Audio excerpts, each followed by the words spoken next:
Timisi fiti leibe miotraniza maafuni ai amonjena ny sakaiza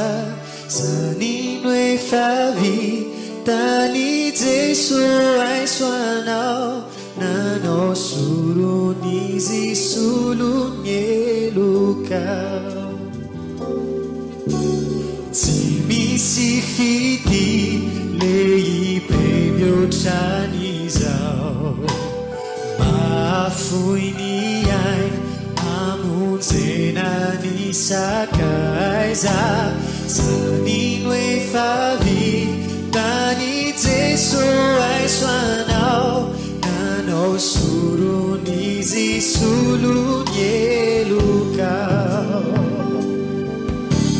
Matiamonjy anao Jesu tomponao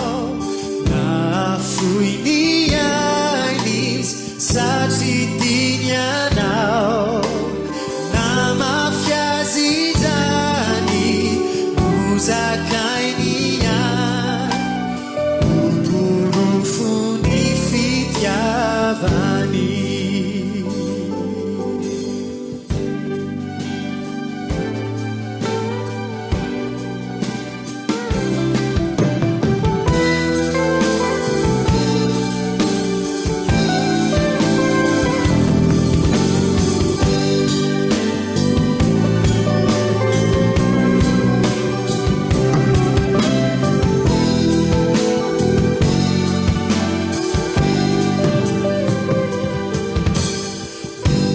fantatrao vitany